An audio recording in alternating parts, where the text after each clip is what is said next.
What's going on, everybody? Jason here, and today I've got this 2022 Ram 1500 Sport with the GT package. If you like these types of reviews, and if you haven't already, please be sure to hit the like button and also subscribe to the channel, as it does help out the channel and it helps with the YouTube algorithm. With that being said, let's jump right into this 2022 Ram 1500 Sport GT and see what it's all about. Now, jumping into the different trims that you can get when it comes to the Ram 1500 lineup, there are a ton to choose from. You've got the Tradesman, Bighorn, Sport, which you're looking at right now, Rebel, Laramie, Longhorn, or the Limited. Now, if you do want to get the GT package, when it comes to the Sport or the Rebel model, you will have to choose the 5.7 liter Hemi engine with eTorque. However, with the Laramie, if you want to get the GT package, you can pick either of the two engine options, as it doesn't limit you to just one engine type. So when it comes to the standard safety features on the Sport trim, you are going to be getting your advanced brake assist, the full speed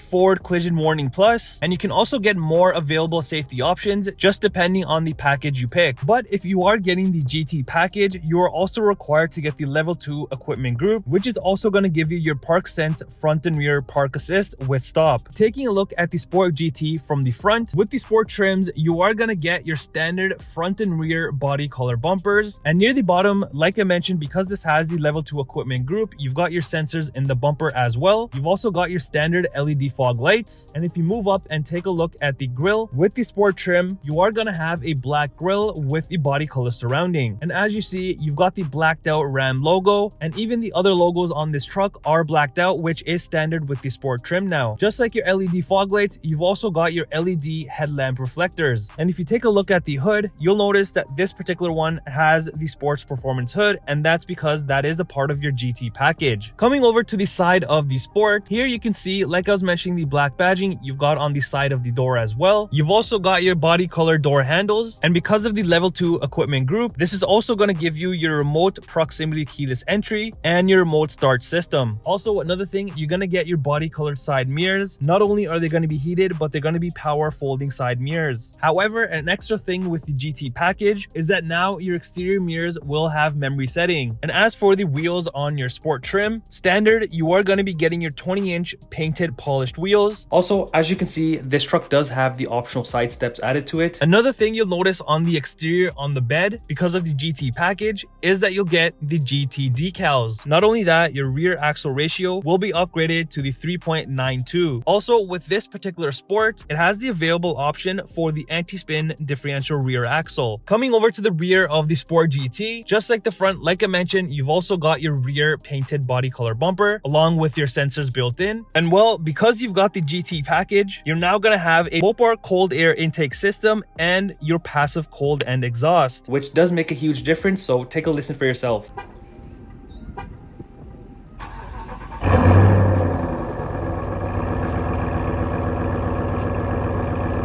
You've also got the available hitch option on this truck. Like I was mentioning about the blacked out badging, you can see it on the rear as well. All of your badging is blacked out, and just like the front headlights and the fog lights, your rear tail lights are also LED. And something new with the 2022 models is that if you take a look underneath your tailgate handle, you now have a LED light now. Opening up the tailgate, as you notice, this does have a tonal cover, which is an extra available option, and it also has the spray and bed liner, which typically does not come standard with the Sport model, so you can either get it directly from the factory or an aftermarket one. Another thing that does not come standard with the Sport trim is your LED bed lighting, but what does come standard with the Sport trim is that you do get a rear power sliding window, which can be very convenient. Entering into the rear of the Sport GT, you've got a pretty simple setup. Everything is blacked out. You've got some storage underneath at the bottom, along with a section for your cup holder. You've also got the speaker, and typically you would get the 6 speakers with the Sport trim. However, this does have the upgraded system, which I'll talk about once we head into the front. And in the middle of the door, you have a little bit more storage area, followed by the top section kind of covered in this vinyl leather material, and also this cloth trim piece by the door handle, along with your black interior accent piece, which kind of looks like carbon fiber, and you'll notice this throughout the whole interior of the truck. As for the interior, and starting off in the back, you do have your leather trimmed vinyl seats, which is a part of the GT package. package. If you don't get the GT package, then you have the option of getting either these ones or just the vinyl/cloth. And I like how on these particular seats, you have your leather vinyl along with your cloth inserts to kind of break out the seats and make them pop even more. Also, if you go ahead and pull down the center handrest, this will bring out the 2 cup holders for the rear passengers. And lifting up the seats in the rear, because this truck has the level 2 equipment group, you're also going to get your rear under seat storage area. So if you want to tuck away small little items or have a bit of grocery, you can tuck it away underneath. In the rear with the sport trim, you'll also notice that you get your in-floor storage bins, which is standard with the sport trim. As for behind the driver and passenger seats, you do have 2 map pockets for additional storage. Moving over to the rear center console area, up top you'll notice you have 2 more cup holders for the rear passengers, and this is surrounded by that nice looking black accent piece, which I mentioned goes throughout the whole interior. You're gonna see bits and pieces all over. And then you also have some storage underneath along with USB ports and a 115 volt plug. Coming into the front of the Sport, it's exactly like the rear, you just have a little bit more storage area at the bottom, and you've got your typical window controls, side mirror controls, and then also your power folding mirror button. And then because of the GT package, you also have buttons for your driver memory seating. And like I was mentioning about the speaker system, typically it would just be the regular 6 speakers, but you have the available option of getting the 9 Alpine speakers with the subwoofer, which this truck has. Now, as for your front seats, just like the rear, you have your leather vinyl trim with the cloth inserts, but with the GT package, you also get the GT logo embedded into the seats. And standard with the Sport trim, you also get front heated seats. Not only that, but they're also ventilated seats. However, standard, you're only gonna have a power adjustable driver seat and then a manual adjustable passenger seat. Underneath is where you'll notice the Mopar bright pedal kit, which is a part of the GT package. Above that, you've got your typical hood latch release, and then further up, you've got your electronic parking brake and your power adjustable foot pedals, which do come standard with the Sport trim. However, with the GT package, these then get the memory settings. And right above that, you've got your typical lighting controls along with your dimmers right next to it. As for your steering wheel, this is a manual adjustable steering wheel. Entering into the Sport, you've got kind of a mixture of hard vinyl/plastic. You've got speakers on both corners and in the center as well. As for your center gauge cluster, all of the things that you typically see on a normal Ram truck are there as well. You've got the nice Ram logo surrounded by red, and then you have your screen in the center, which you have a ton of different things that you can put in front of you. So there's an endless amount of options to scroll through at your fingertips. As for your steering wheel, with the GT package, this becomes a leather wrapped steering wheel, but regardless of the GT package or not, you're still gonna get a standard heated steering wheel. Over on the left side of the steering wheel, you've got your controls for the center gauge cluster and your Bluetooth controls. Over on the right side, you've got your typical controls for your cruise control settings. And if you look closely on the steering wheel, you also have paddle shifters. Also behind the steering wheel on the left side, you have your typical controls for your indicators, high beams, windshield wipers, fluid, and all of that good stuff. Where you would typically have your rotary shifter, you've just got the 1500 logo, and then your typical buttons for your 4-wheel drive auto, 2-wheel drive, 4-wheel drive high, 4-wheel drive low, and then your auto stop start button. Over on your center handrest, you've got a ton of room, and then you've also got this massive ram head logo. When you go ahead and open up the first section, you do have a decent amount of room to put small little things, and then you do have a USB charger in there as well. Now, typically on a normal Sport, when you open up the second section, you have a ton of room in the center console area, but because this is the GT package, this will become a fixed section, but you still have a good amount of deep storage area. In front of your handrest, you've got this massive section of that nice looking black accent trim, but if you go ahead and open that up, that will bring out the 2 cup holders for the front passengers. And here is what you get when you get the GT package. This is your leather wrap shifter, and I think this is way better to have in your truck rather than the rotary shifter. But then again, like I mentioned, you do have to compromise from the center console area space compared to a non-GT. In front of all of that, you have some more deep storage area, and then a phone holder which can hold 2 phones. Right above that, you have a little bit more storage area along with your USB ports and the aux port for the front people. Further up, you've got a few more buttons. You've got your traction control button, tow haul mode, your front and rear parking sensor buttons, which you can turn on and off. And then you've got this massive 12-inch touchscreen. Now, typically with the Sport trim, you're only going to be getting a 8.4-inch touchscreen standard. However, you do have the available option to getting this one. And the software that you get now is so much better than the previous one because you have the Uconnect 5 system now, and there's a lot of improvements. For example, on your home page, if you go to My Pages and then click on Add Page, this will bring you to a section where you can choose multiple different layouts. Over on your media section, you've got your typical AM, FM, Sirius XM, but now you can wirelessly wirelessly connect your Apple CarPlay and your Google Android devices. Under your comfort section, here you have access to your heating and cooling section, or you can use the side buttons on the screen. You also have access to your heated seats, vented seats, and your heated steering wheel on the screen itself. Moving over to your navigation section, not only do you have a nice looking screen, but if you're ever low on fuel, it'll let you know now of the gas stations around you. Under your phone section, here you can pair your phone, but now you have the availability to pair two phones at the same time. Moving over to the vehicle tab, here under your controls, you'll have access to dim your rear view mirror and also access your rear view camera. Like the TRX, you also have the performance pages. So if you go ahead and click on launch performance pages, here you'll have a bunch of different information about your truck, such as your timers, which you can see your 0 to 60 and whatnot. You've also got your gauges section, so you can see your coolant temperature, oil temperature, along with other gauges as well. You've also got a dyno engine mode, so if you for whatever reason want to dyno this, you have that section as well. You've also got a G-force section, and on this it'll also let you know of your pitch and roll. And then you've got your vehicle dynamics, where you can see your steering angle and your transfer case. Finally, under your app section, here you have a bunch of different applications, some of them that I've already talked about, but now you also have Alexa built in. Above your screen, you've got more of that nice looking black interior accent trim, along with some space at the top as well with a 12-volt adapter. Above that, you've got your typical dimmable rear view mirror, but further up, you've also got your interior dome lighting, assist and SOS, your sunroof controls, sunshade controls, and your rear power sliding window control. One of my favorite things that this truck has is the available dual pane panoramic sunroof, which I think is a must-have in any kind of vehicle if it's available. Coming over to the passenger side, just like any other Ram truck, you've got a decent amount of room in your glove department, but if that does get full, you do have a secondary one right above that where you can put additional storage. And if you close your secondary compartment, you do have your nice looking sport badge. As for the key fob, it's a traditional Ram truck key fob. You've got your unlock, lock button, remote start, and your panic button, and then on the rear you just have your Ram lettering. Now, as for what powers your Sport GT, like I was mentioning, with the Sport and the Rebel trim, you can only get the GT package with the 5.7 liter Hemi V8 with MDS and eTorque, which is going to give you 395 horsepower with 410 foot-pound of torque, along with having max towing of a little over 11,300 pounds when you're equipped properly. And here is the window sticker for the 2022 Ram 1500 Sport GT. You've got your typical information about the truck, followed by your standard equipment, and then you have your optional equipment. And as you can see, this truck does have a ton of optional equipment, including your GT package and your level 2 equipment group, along with many other options. Then you've got your pricing at the bottom. Now this is in Canadian dollars, minus any dealer discounts or manufacturing discounts if they are being offered. Well, that does it for this 2022 Ram 1500 Sport GT. Let me know in the comments down below on what you think about this truck. Do you love it or do you hate it?